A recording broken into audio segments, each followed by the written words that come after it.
Friends, ಅನ್ನಪ್ರಸಾದ ಸ್ವೀಕರಿಸಿ ಇವಾಗ ಹೊರಗಡೆ ಬಂದಿದ್ದೀವಿ. ಸೊ ಪ್ರಸಾದ ತುಂಬ ಚೆನ್ನಾಗಿತ್ತು. ಪ್ರಸಾದ ತಿಂದ್ವಿ. ಸೆಲ್ಫ್ ಸರ್ವಿಸ್ ಐತಲ್ಲ. ಏನು ತಂದ್ರಿ? ಇಡ್ಲಿ ವಡ. ಸೊ ಫ್ರೆಂಡ್ಸ್, ನಾವಿವಾಗ ಇಲ್ಲಿ ಆನೆಗಳಿದ್ದಾವೆ. ಸೊ ಆನೆಗಳನ್ನು ನೋಡೋಕೆ ಹೋಗ್ತಾ ಇದ್ದೀವಿ. ಹಾಗೆ ಹೆಗ್ಡೆ ಸರ್ ಅವ್ರದ್ದು ಕಾರ್ ಕಲೆಕ್ಷನ್ ತುಂಬ ಚೆನ್ನಾಗಿದೆ ಅಂತೆ. ಸೊ ಅದನ್ನು ಕೂಡ ನೋಡಬೇಕು. ಹಾಗಾಗಿ ಅವೆರಡನ್ನ ನೋಡೋಕೆ ಹೋಗ್ತಾ ಇದ್ದೀವಿ. ಸೊ ಫ್ರೆಂಡ್ಸ್, ಇವಾಗ ನಾವು ಮಂಗಳೂರಿಂದ ಧರ್ಮಸ್ಥಳದತ್ತ ನಮ್ಮ ಪಯಣನ ಶುರು ಮಾಡಿದ್ದೀವಿ. ಸೊ ಇದು ಧರ್ಮಸ್ಥಳ ಪಾರ್ಟ್ 2 ವ್ಲಾಗ್ ಆಗಿದೆ. ಆಲ್ರೆಡಿ ಪಾರ್ಟ್ 1 ನಾವು ಮಂಗಳೂರಲ್ಲಿರ್ತಕ್ಕಂಥ ಕೆಲವೊಂದು ಪ್ಲೇಸಸ್ನ ಎಕ್ಸ್ಪ್ಲೋರ್ ಮಾಡಿ ಆ ವಿಡಿಯೋನ ನಿಮ್ಮೊಟ್ಟಿಗೆ ಶೇರ್ ಮಾಡಿದ್ದೀನಿ. ಯಾರು ಆ ವಿಡಿಯೋನ ನೋಡಿಲ್ವೋ ಬೇಗ ಹೋಗಿ ಆ ವಿಡಿಯೋ ಕೂಡ ನೋಡಿ. ಹಾಗೆ ಇದು ಪಾರ್ಟ್ 2 ಧರ್ಮಸ್ಥಳದ ವಿಡಿಯೋ. ಇಲ್ಲಿ ಧರ್ಮಸ್ಥಳದ ಬಗ್ಗೆ ಫುಲ್ ಡೀಟೇಲ್ಸ್ನ ಕೊಡ್ತೀನಿ. ವಿಡಿಯೋನ ಸ್ಕಿಪ್ ಮಾಡದೆ ಪೂರ್ತಿಯಾಗಿ ನೋಡಿ. ಸೊ ಫ್ರೆಂಡ್ಸ್, ನಾವಿವಾಗ ಧರ್ಮಸ್ಥಳ ರೀಚ್ ಆಗಿದ್ದೀವಿ. ನೋಡ್ಬೋದು, ಈ ಕಡೆ ಸೈಡು KSRTC ಬಸ್ ಸ್ಟ್ಯಾಂಡ್ ಇದೆ. ಫೈನಲಿ 4:30ಗೆ ನಾವು ಧರ್ಮಸ್ಥಳಕ್ಕೆ ಬಂದು ರೀಚ್ ಆಗಿದ್ದೀವಿ. ಸೊ ಇದು ಧರ್ಮಸ್ಥಳದ ಮಹಾದ್ವಾರ, ಗೇಟ್ ವೇ ಆಫ್ ಧರ್ಮಸ್ಥಳ ಅಂತಾರೆ. ಸೊ ಮೊದಲಿಗೆ ನಾವಿಲ್ಲಿ ಹೋಗಿ ರೂಮ್ನ ಹುಡುಕಬೇಕು. ಇಲ್ಲಿ ಸುಮಾರು 15ಕ್ಕೂ ಹೆಚ್ಚು ವಸತಿ ಗೃಹಗಳ ನಿರ್ಮಾಣನ ಮಾಡಿದ್ದಾರೆ. ಸೊ ನಾವು ಹೋಗಿ ಇಲ್ಲಿ ಆಧಾರ್ ಕಾರ್ಡ್ನ ಕೊಟ್ಟರೆ ಸಾಕು, ನಮಗೆ ರೂಮ್ನ ಕೊಡ್ತಾರೆ. ಹಾಗಾಗಿ ಫಸ್ಟು ನಾವು ರೂಮ್ನ ಹುಡ್ಕೋಣ. ಇಲ್ಲಿ ಸಾಕೇತ್, ಗಂಗೋತ್ರಿ, ವೈಶಾಲಿ, ಶರಾವತಿ, ನೇತ್ರಾವತಿ, ಗಾಯತ್ರಿ, ಸಹ್ಯಾದ್ರಿ ಈ ಥರ ಸುಮಾರು ರೂಮ್ಸ್ಗಳಿದ್ದಾವೆ, ಯಾತ್ರಿ ನಿವಾಸಗಳು. ಸೊ ಅಲ್ಲಿಗೆ ಹೋದರೆ ನಿಮಗೆ ರೂಮ್ ಸಿಗ್ತವೆ. ಹಾಗೆ ನೀವು ಆನ್ಲೈನಲ್ಲಿ ಬುಕ್ ಮಾಡಬೇಕಿದ್ರೂ ಮಾಡ್ಬೋದು. www.shridharmasthala.org ಅಂತ ಸರ್ಚ್ ಮಾಡಿ ನೀವು ಆನ್ಲೈನಲ್ಲಿ ಕೂಡ ರೂಮ್ನ ಬುಕ್ ಮಾಡ್ಕೊಳ್ಬೋದು. ಸೊ ನಾವಿಲ್ಲಿ ಗಂಗೋತ್ರಿಯಲ್ಲಿ ನಮಗೆ ರೂಮ್ ಬುಕ್ ಸಿಕ್ತು. ಸೊ ಆನ್ಲೈನಲ್ಲಿ ಬುಕ್ ಮಾಡಬೇಕಂದಿದ್ವಿ, ಆದರೆ ಎಲ್ಲ ಫುಲ್ ಆಗಿತ್ತು. ಫೈನಲಿ ಇಲ್ಲಿ ಬಂದ ಮೇಲೆ ನಮಗೆ ಗಂಗೋತ್ರಿಯಲ್ಲಿ ರೂಮ್ ಸಿಕ್ಕಿದೆ. ಸೊ ಪರ್ಸನ್ ಬೇಸ್ ರೇಟ್ ಇರುತ್ತೆ. ಒಬ್ಬರ, ಇಬ್ಬರ, 3 ಜನ, 10 ಜನ, 15 ಜನ ಈ ಥರ ರೇಟ್ ಡಿಫ್ರೆನ್ಸ್ ಇರುತ್ತೆ. ಸೊ ನಾವು 3 ಜನ ಇದ್ವಲ್ಲ, ನಮಗೆ 210 ರುಪೀಸ್ ಆಯಿತು. ಹಾಗೆ ಒಂದು ಮ್ಯಾಗ್ಝಿನ್ ಕೂಡ ಕೊಡ್ತಾರೆ ಇದ್ರ ಒಟ್ಟಿಗೆ, ಮಾಸಪತ್ರಿಕೆನ ಓದೋದಕ್ಕೆ. ಹಾಗೆ ರೂಮ್ ಕೀನ ಕೊಟ್ಟಿರ್ತಾರೆ. ನಾವು ಚೆಕ್ಔಟ್ ಆಗೋ ಟೈಮಲ್ಲಿ ರೂಮ್ ಕೀನ ವಾಪಸ್ ಕೊಟ್ಟು, ನಮ್ಮ ಆಧಾರ್ ಕಾರ್ಡ್ ನಮ್ಮ ಹತ್ರನೇ ಇರುತ್ತೆ. ಸುಮ್ಮನೆ ಅವರು ನಂಬರಷ್ಟು ಬರ್ಕೊಂಡು ಆಧಾರ್ ಕಾರ್ಡ್ನ ಆವಾಗಲೇ ವಾಪಸ್ ಕೊಟ್ಟಿರ್ತಾರೆ. ಸೊ ನೋಡ್ಬೋದು, ಇದು ನಮ್ಮ ಗಂಗೋತ್ರಿ. ಇಲ್ಲಿ ನಮಗೆ ರೂಮ್ ಸಿಕ್ಕಿದೆ. ಸೊ ಮುಂದೆ ಹೋಗಿ ರೂಮ್ ಯಾವ ಥರ ಇದೆ ಅನ್ನೋದನ್ನು ತೋರಿಸ್ತೀನಿ, ಬನ್ನಿ.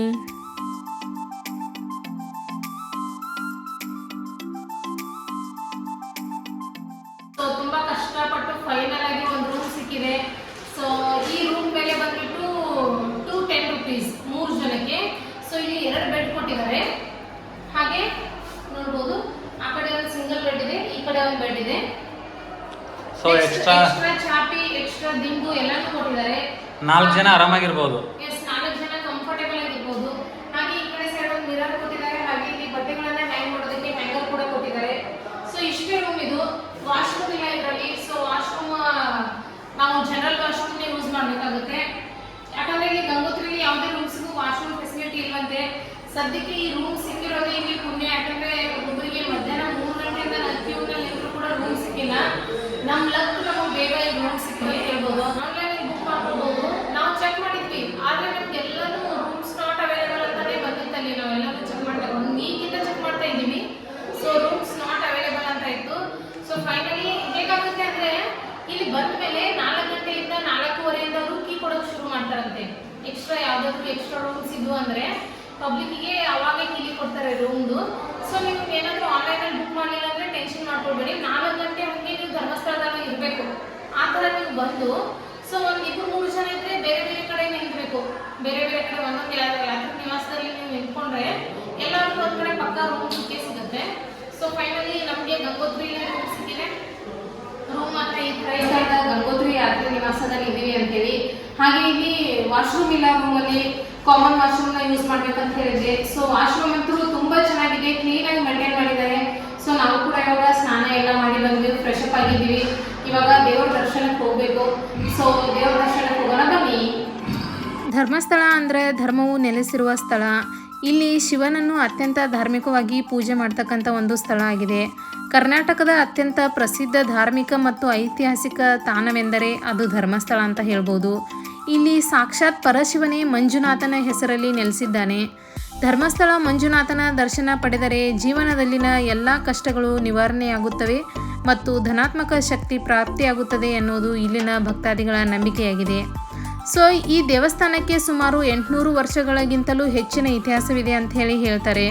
ಸೊ ಧರ್ಮಸ್ಥಳವು ದಕ್ಷಿಣ ಕನ್ನಡ ಜಿಲ್ಲೆಯ ನೇತ್ರಾವತಿ ನದಿಯ ದಂಡೆಯ ಮೇಲೆ ಸ್ಥಾಪಿತವಾದ ಈ ಸ್ಥಳ ಪವಿತ್ರ ಧಾರ್ಮಿಕ ಕ್ಷೇತ್ರವಾಗಿದೆ.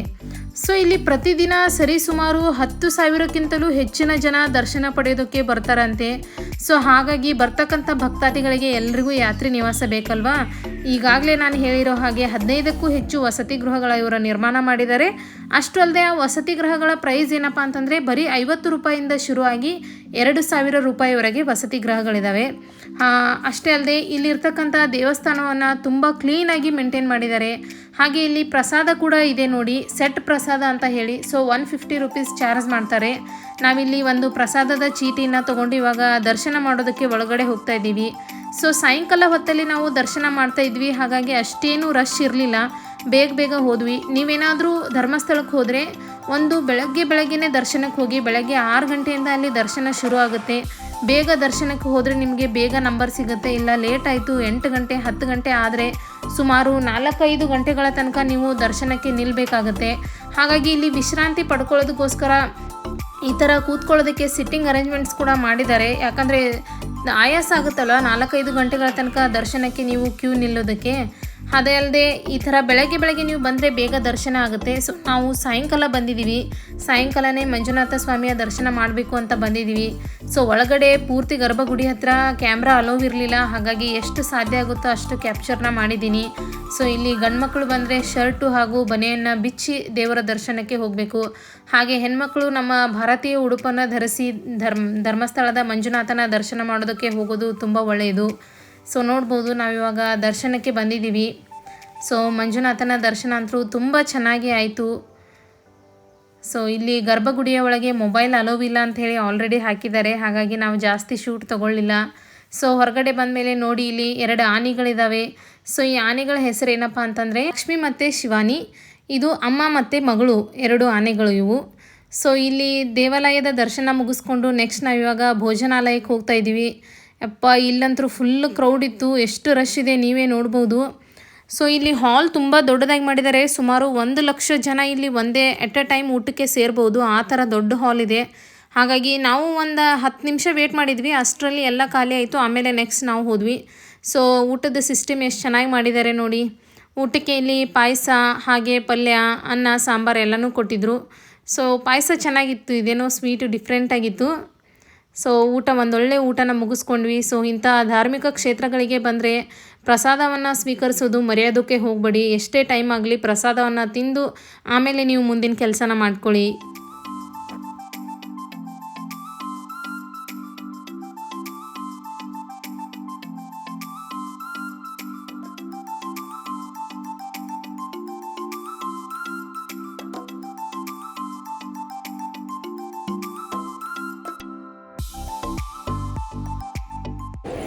ಸೊ ಫ್ರೆಂಡ್ಸ್, ಅನ್ನಪ್ರಸಾದ ಸ್ವೀಕರಿಸಿ ಇವಾಗ ಹೊರಗಡೆ ಬಂದಿದ್ದೀವಿ. ಸೊ ಪ್ರಸಾದ ತುಂಬ ಚೆನ್ನಾಗಿತ್ತು, ಪ್ರಸಾದ ತಿಂದ್ವಿ. ಇವಾಗ ರೂಮ್ ಕಡೆಗೆ ಹೋಗಬೇಕು. ಸೊ ಬನ್ನಿ ರೂಮ್ ಕಡೆಗೆ ಹೋಗೋಣ. Good morning friends, welcome back to next day. So ಇವಾಗ ಆಲ್ರೆಡಿ ಸ್ನಾನ ಅದು ಮಾಡಿ ಫ್ರೆಶ್ ಅಪ್ ಆಗಿದ್ದೀವಿ. ಸೊ ಗಂಗೋತ್ರಿಲಿ ನಾವು ಚೆಕ್ಔಟ್ ಮಾಡಿದ್ದೀವಿ. ಇವಾಗ ಟೈಮ್ ಬಂದುಬಿಟ್ಟು 7 ಗಂಟೆ ಆಗಿದೆ. ಸೊ ನಾವು ಇನ್ನು ಮುಂದೆ ಮತ್ತೆ ಇಲ್ಲಿ ಕೆಲವೊಂದು ಪ್ಲೇಸಸ್ನ ನೋಡಿ ಕುಕ್ಕೆಗೆ ಹೋಗಬೇಕಲ್ವ, ಹಾಗಾಗಿ ನಾವು ರೂಮ್ ಚೆಕ್ಔಟ್ ಮಾಡಿ ಹೊರಗಡೆ ಬಂದಿದ್ದೀವಿ. ಸೊ ಇಲ್ಲೇ ಹೋಟೆಲ್ ದರ್ಶಿನಿ ಅಂತಿದೆ ಗಂಗೋತ್ರಿ ಹತ್ರನೇ. ಹಿಂಗೆ ಸಾಯಂಕಾಲ ಕೂಡ ಬಂದಮೇಲೆ ಸ್ವಲ್ಪ ಟೀ ಅದು ಕುಡಿದಿದ್ವಿ, ಟೇಸ್ಟ್ ಚೆನ್ನಾಗಿತ್ತು. ಹಾಗಾಗಿ ಇವಾಗ ಇಲ್ಲೇ ಬ್ರೇಕ್ಫಾಸ್ಟ್ ಮಾಡಿಕೊಂಡು ಆಮೇಲೆ ಆ ಕಡೆ ಸೈಡು ಹೋಗಬೇಕು. ಸೊ ಬ್ರೇಕ್ಫಾಸ್ಟಲ್ಲಿ ಏನೇನಿದೆ ಅಂತ ನೋಡೋಣ ಬನ್ನಿ. ಶಾವಿಗೆ, ನೀರು ದೋಸೆ, ಆ ಕಡೆ idli, mirchi bajji, vada, buns, Mangaluru buns. Self service ಐತಲ್ಲ. ಏನು ತಂದ್ರಿ? ಇಡ್ಲಿ ವಡ. ಮತ್ತೇನು ತಂದಿರಿ? ನೀರು ದೋಸೆ. ನಮ್ಮ ಮನೇಲಿ ಮಾಡಿ ಕೊಟ್ಟಿದ್ದೀನಿ, ಅಂದರೂ ಕೂಡ ಇಲ್ಲಿ ಟೇಸ್ಟ್ ನೋಡ್ತಾರಂತೆ. ನೀರು ದೋಸೆ ತೊಗೊಂಡು ಬಂದಿದ್ದಾರೆ. ಸೊ ಬ್ರೇಕ್ಫಾಸ್ಟ್ ಮಾಡಿ ಆಮೇಲೆ ಸಿಗ್ತೀವಿ. ಸೊ ಫ್ರೆಂಡ್ಸ್, ನಾವಿವಾಗ ಇಲ್ಲಿ ಆನೆಗಳಿದ್ದಾವೆ. ಸೊ ಆನೆಗಳನ್ನು ನೋಡೋಕೆ ಹೋಗ್ತಾ ಇದ್ದೀವಿ. ಹಾಗೆ ಹೆಗ್ಡೆ ಸರ್ ಅವ್ರದ್ದು ಕಾರ್ ಕಲೆಕ್ಷನ್ ತುಂಬ ಚೆನ್ನಾಗಿದೆ ಅಂತೆ. ಸೊ ಅದನ್ನು ಕೂಡ ನೋಡಬೇಕು. ಹಾಗಾಗಿ ಅವೆರಡನ್ನ ನೋಡೋಕೆ ಹೋಗ್ತಾ ಇದ್ದೀವಿ. ನಮ್ಮ ಮಾವ ಅವ್ರು ಬರಲಿಲ್ಲ, ಅವ್ರು ಅಲ್ಲೇ ಕೂತ್ಕೊಂಡಿದ್ದಾರೆ. ಸೊ ನಾವಿಬ್ಬರೇ ಹೋಗ್ತಾ ಇರೋದು. ಸೊ ಕಾರ್ ಕಲೆಕ್ಷನ್ ಎಲ್ಲ ಯಾವ ಥರ ಇದೆ ಅಂತ ಹೇಳಿ ನೋಡೋಣ ಬನ್ನಿ. ಸೊ ಫ್ರೆಂಡ್ಸ್, ನಾವಿವಾಗ ವಾಹನ ಸಂಗ್ರಹಾಲಯಕ್ಕೆ ಬಂದಿದ್ದೀವಿ. ಸೊ ನೋಡ್ಬೋದು ಅದರ ಎಂಟ್ರಿ ಫೀಸ್ ಬಂದುಬಿಟ್ಟು 10 ರುಪೀಸ್ ಇದೆ. ಹಾಗೆ ಇಲ್ಲಿ ನೋಡಿ ಅದರದ್ದು ಟೈಮಿಂಗ್ಸ್ ಬಂದು ಬೆಳಗ್ಗೆ 8:30ಇಂದ ಮಧ್ಯಾಹ್ನ 1 ಗಂಟೆ, ಹಾಗೆ ಮಧ್ಯಾಹ್ನ 2 ಗಂಟೆಯಿಂದ 7 ಗಂಟೆವರೆಗೂ ಇದೆ. ಸೊ ಇವಾಗಂತೂ ಕ್ಲೋಸ್ ಆಗಿದೆ ಇದು. ಮೊಬೈಲ್ ಕೂಡ ಅಲವಿಲ್ಲ ಒಳಗಡೆ, ಮೊಬೈಲು ಅಲೋವಿಲ್ಲ. ಸೊ ನಾವು ಇಲ್ಲೇ ಲೈಟಾಗಿ ನಿಮಗೆ ತೋರಿಸ್ತೀವಿ ಯಾವ್ಯಾವ ಥರ ಕಾರ್ ಕಲೆಕ್ಷನ್ಸ್ ಇದಾವೆ ಅಂತ ಹೇಳಿ. ನೋಡಿ ಅಲ್ಲೆಲ್ಲ ಕಾರ್ ಹೆಸರದು ಎಲ್ಲನೂ ಬರೆದಿಟ್ಟಿದ್ದಾರೆ. ಸೊ ಇವಾಗ ಟೈಮ್ ಇಲ್ಲ, ಅವರು ಇವಾಗ ಓಪನ್ ಮಾಡೋದಿಲ್ಲ. ಎಷ್ಟು ಓಲ್ಡ್ ಕಾಲದ್ದು ಮದ್ದಿನ ಕಾಲದಿಂದ ಕಲೆಕ್ಷನ್ ನೋಡೋ ಅವ್ರ ಕಡೆ ಈಗಿಂತನೇ ಎಲ್ಲ ಅದಾವ ನೋಡ್ಬೋದು ಅಲ್ಲಿ. ಹಾಗಾಗಿ ಇಲ್ಲಿ ಧರ್ಮಸ್ಥಳಕ್ಕೆ ಬಂದವರು ವಿಶೇಷವಾಗಿ ಇಲ್ಲೆಲ್ಲ ಬಂದು ನೋಡ್ಕೊಂಡು ಹೋಗ್ತಿರ್ತಾರೆ. ಸೊ ನೀವು ಏನಾದರೂ ಬಂದರೆ ಇಲ್ಲಿ ವಿಸಿಟ್ ಮಾಡಿ. ನಿಯರ್ ಇದೆ, ಇಲ್ಲೇನು ನೀವು ರೂಮ್ಸ್ ಎಲ್ಲ ಮಾಡಿರ್ತೀರಲ್ವ, ಇಲ್ಲಿಂದ ಹತ್ರನೇ ಇದೆ. ನಾವು ನಡ್ಕೊಂಡೇ ಬಂದಿರೋದು, ಇವಾಗ ಆಟೋ ಏನು ತೊಗೊಳ್ಳಿಲ್ಲ, ಯಾಕಂದರೆ ಎಲ್ಲ ನೋಡ್ತಾ ಹೋಗಬೇಕಿತ್ತು ಪ್ಲೇಸಸ್ನ. ಸೊ ಫ್ರೆಂಡ್ಸ್, ಇಲ್ಲಿ ನೇಚರ್ ನೋಡ್ಬೋದು ಎಷ್ಟು ಹಚ್ಚ ಹಸಿರಾಗಿದೆ ಅಂಥೇಳಿ. ಹಾಗೆ ಇಲ್ಲಿ ತುಂಬ ಕ್ಲೀನಾಗಿ ಮೇಂಟೈನ್ ಮಾಡಿದ್ದಾರೆ ಫ್ರೆಂಡ್ಸ್, ಎಷ್ಟು ಚೆನ್ನಾಗಿ ಮೇಂಟೈನ್ ಮಾಡಿದ್ದಾರೆ. ವಸತಿ ಗೃಹ ಅಂತ ಯಾತ್ರಿ ನಿವಾಸ ಅಂತ ಅನಿಸೋದೇ ಇಲ್ಲ, ಆ ಥರ ಇದೆ ಅದು ಯಾತ್ರಿ ನಿವಾಸ. ಅಷ್ಟು ಕ್ಲೀನಾಗಿ ರೂಮ್ಸ್ ಆಗಿರ್ಬೋದು, ವಾಶ್ರೂಮ್ಸ್ ಆಗಿರ್ಬೋದು ಎಲ್ಲನೂ ಕ್ಲೀನಾಗಿ ಮೇಂಟೈನ್ ಮಾಡಿದ್ದಾರೆ. ಸೊ ಇದು ನೋಡ್ಬೋದು ರೋಡ್ ಎಷ್ಟು ಚೆನ್ನಾಗಿದೆ ಅಂಥೇಳಿ, ಆರಾಮಾಗಿ ನಡ್ಕೊಂಡು ಬರ್ಬೋದು. ಇಲ್ಲೇ ಇದೆ ಆನೆ ಮರಿಗಳನ್ನು ನೋಡೋ ಅಂಥ ಒಂದು ಪಾಯಿಂಟ್. ಎಲ್ಲಿದ್ದಾವೆ ನಮ್ಮ ಆನೆ ಮರಿಗಳು ಅಂತ ನೋಡೋಣ. ಚಲೋ ಐತಲ್ರಿ ನೇಚರ್, ಫ್ರೆಶ್ ಫೀಲಿಂಗ್. ಬೆಳಗ್ಗೆ ಬಂದೇವಲ್ಲ, ಫ್ರೆಶ್ ಫೀಲಿಂಗ್ ಆಗದೈತಿ. ಅಲ್ಲಿ ಫ್ರೆಂಡ್ಸ್ ಇಲ್ಲೇ ಇದೆ ನೋಡಿ ಆನೆ ಮರಿ ವೀಕ್ಷಣೆಗೆ ದಾರಿ ಹೋಗೋದು. ಇದು ಕೂಡ ಗೇಟ್ ಕ್ಲೋಸ್ ಆಗಿದೆ. ಇದಕ್ಕೂ ಏನು ಟೈಮಿಂಗ್ ಐತೆ ಆಮೇಲೆ ಇದಿರ್ಬೇಕು ಬಹುಶಃ, ಯಾರೂ ಕಾಣಿಸ್ತಾ ಇಲ್ಲ. ಸೊ ಫ್ರೆಂಡ್ಸ್, ಈ ಗೇಟ್ ಕೂಡ ಕ್ಲೋಸ್ ಆಗಿದೆ. ಸೊ ನಾವು ಸ್ವಲ್ಪ ಬೇಗನೆ ಬಂದಿದ್ದೀವಿ, ಯಾಕಂದರೆ ಮುಂದೆ ಇನ್ನೂ ಪ್ಲೇಸಸ್ನ ಕವರ್ ಮಾಡ್ಬೇಕಂತ ಹೇಳಿ. ಇವಾಗೇನು ಆನೆ ಮರಿಗಳನ್ನು ನೋಡೋಕ್ಕಾಗಲಿಲ್ಲ, ನಮ್ಮದು ಬ್ಯಾಡ್ ಲಕ್. ಆದರೆ ನೀವು ಬಂದರೆ ಮಸ್ಟ್ ಆ್ಯಂಡ್ ಶುಡ್ ಬಂದು ಇಲ್ಲಿ ವಿಸಿಟ್ ಮಾಡಿ. ಮೇ ಬಿ ಇಲ್ಲಿ ಇರ್ಬೋದು ಆನೆಗಳೆಲ್ಲನೂ. ಇದ್ರೊಳಗೆ ಅದಾವಲ್ರಿ. ಸೊ ನಮಗಂತೂ ನೋಡೋಕ್ಕಾಗಲಿಲ್ಲ, ನೀವು ಬಂದರೆ ಮಿಸ್ ಮಾಡದೆ ವಿಸಿಟ್ ಮಾಡಿ. ಹಾಗೆ ಆನೆ ಮರಿಗಳನ್ನು ನೋಡಿ. ನಿನ್ನೆ ನೈಟ್ ದೇವಸ್ಥಾನ ಮುಂದೆ ತೋರಿಸಿ. ನಿನ್ನೆ ನೈಟ್ ದೇವಸ್ಥಾನ ಮುಂದೆ ಇತ್ತು, ನಾವು ವಿಡಿಯೋದಲ್ಲಿ ಕೂಡ ಹಾಕಿದ್ದೀವಿ. ಅಲ್ಲೇ ನೋಡಿದ್ದೀವಿ ಒಂದೆರಡು ಆನೆ ಮರಿನ. ಸೊ ಇಲ್ಲಿ ನೀವು ಬಂದರೆ ಅಂದರೆ ನೋಡಿ. ಇವಾಗ ನಾವು ರಿಟರ್ನ್ ಮತ್ತೆ ಹೋಗೋಣ, ಮತ್ತೆ ಯಾವ ಪ್ಲೇಸ್ಗೆ ಹೋಗೋದಂತ ನೋಡೋಣ ಬನ್ನಿ. ಸೊ ಫ್ರೆಂಡ್ಸ್, ಧರ್ಮಸ್ಥಳದ ಇತಿಹಾಸದ ಪ್ರಕಾರ ಇಲ್ಲಿ ಸ್ಥಾಪಿಸಲಾಗಿರುವಂತಹ ಮಂಜುನಾಥ ಸ್ವಾಮಿಯ ಲಿಂಗವನ್ನು ಮಂಗಳೂರಿನ ಕದ್ರಿ ದೇವಸ್ಥಾನದಿಂದ ಅಣ್ಣಪ್ಪ ಸ್ವಾಮಿ ತಂದಿದ್ದು ಅಂತ ಹೇಳಲಾಗ್ತಾ ಇದೆ. ಹಾಗಾಗಿ ಮಂಜುನಾಥನ ದರ್ಶನ ಮಾಡೋಕ್ಕಿಂತ ಮೊದಲು ಅಣ್ಣಪ್ಪ ಸ್ವಾಮಿಯ ದರ್ಶನ ಮಾಡಿಕೊಂಡು ಹೋಗಬೇಕು ಅನ್ನೋದು ಇಲ್ಲಿನ ವಾಡಿಕೆಯಾಗಿದೆ. ಸೊ ಬೆಳಗ್ಗೆ 8:30ಇಂದ ಸಾಯಂಕಾಲ 6 ಗಂಟೆವರೆಗೂ ಇಲ್ಲೂ ದರ್ಶನ ಮಾಡಬಹುದು. ಅಷ್ಟೇ ಅಲ್ಲದೆ ಇಲ್ಲಿ ಮಹಿಳೆಯರಿಗೆ ಪ್ರವೇಶ ಇಲ್ಲ, ಪುರುಷರಷ್ಟೇ ಹೋಗಿ ದರ್ಶನವನ್ನು ಮಾಡಬೇಕು. 150 ಮೆಟ್ಲುಗಳಿದ್ದಾವೆ, ಹತ್ತಿಕೊಂಡು ಹೋಗಿ ಇಲ್ಲಿ ದರ್ಶನವನ್ನು ಮಾಡಬೇಕಾಗುತ್ತೆ. ಹಾಗೆ ಇಲ್ಲಿನ ಇನ್ನೊಂದು ಗಮನಾರ್ಹ ಸಂಗತಿ ಏನಪ್ಪ ಅಂತಂದರೆ, ಬೆಟ್ಟ ಹತ್ತಿ ಬರುವ ಭಕ್ತಾದಿಗಳು ಅಣ್ಣಪ್ಪ ಸ್ವಾಮಿಗೆ ಗೌರವ ಸೂಚಕವಾಗಿ ಇಲ್ಲಿ ಇರೋವರೆಗೂ ಮಾತಾಡೋದಿಲ್ಲ. ಇದು ಇಲ್ಲಿ ಹಿಂದಿನಿಂದಲೂ ನಡೆದುಕೊಂಡು ಬಂದಂಥ ಒಂದು ಸಂಪ್ರದಾಯವಾಗಿದೆ. ಸೊ ನೀವೇನಾದರೂ ಧರ್ಮಸ್ಥಳಕ್ಕೆ ಭೇಟಿ ನೀಡಿದರೆ ಅಣ್ಣಪ್ಪ ಸ್ವಾಮಿಯ ದರ್ಶನವನ್ನು ತೆಗೆದುಕೊಳ್ಳಿ. ಸೊ ಧರ್ಮಸ್ಥಳದ ಮತ್ತೊಂದು ಪ್ರಮುಖ ಆಕರ್ಷಣೀಯ ಎಂದರೆ ಅದು ಬೃಹದಾಕಾರದ ಏಕಶಿಲಾ ಗೊಮ್ಮಟೇಶ್ವರ ಪ್ರತಿಮೆ. ಸೊ ದೇವಸ್ಥಾನದಿಂದ ಕೇವಲ 1 ಕಿಲೋಮೀಟರ್ ದೂರದಲ್ಲಿ ಅಷ್ಟೇ ಇದೆ. ಸೊ ಇದು ರತ್ನಗಿರಿ ಬೆಟ್ಟದಲ್ಲಿ ನಾವು ಇದನ್ನು ಕಾಣಬಹುದು. ಅಷ್ಟೇ ಅಲ್ಲದೆ ಈ ಬೆಟ್ಟವನ್ನು ಸಾಮಾನ್ಯವಾಗಿ ಗೊಮ್ಮಟ ಬೆಟ್ಟ ಅಂತ ಕೂಡ ಕರೀತಾರೆ. ಸೊ ಸುಮಾರು 300ಕ್ಕೂ ಹೆಚ್ಚು ಮೆಟ್ಟಿಲುಗಳಿವೆ. ಬೆಟ್ಟದ ಮೇಲೆ ಹೋಗೋಕ್ಕೆ ರೋಡ್ ವ್ಯವಸ್ಥೆ ಕೂಡ ಇದೆ. ಮೆಟ್ಟಿಲನ್ನು ಹತ್ತೋದು ಬೇಡ ಅಂದರೆ ಸೈಡಿಗೆ ರೋಡ್ ವ್ಯವಸ್ಥೆ ಇದೆ, ನೀವು ವೆಹಿಕಲ್ನ ತೊಗೊಂಡು ಕೂಡ ಬೆಟ್ಟದ ಮೇಲೆ ಹೋಗ್ಬೋದು. ಸೊ ಇಲ್ಲಿ ನಾವು ಭಗವಾನ್ ಬಾಹುಬಲಿಯ ಒಂದು ಬೃಹದಾಕಾರದ ಮೂರ್ತಿಯನ್ನು ಕಾಣ್ತೇವೆ. ಸೊ ಬನ್ನಿ ಮೇಲ್ಗಡೆ ಹೋಗಿ ಮೂರ್ತಿ ಯಾವ ಥರ ಇದೆ ಅನ್ನೋದನ್ನು ನಿಮಗೆ ತೋರಿಸ್ತೀನಿ.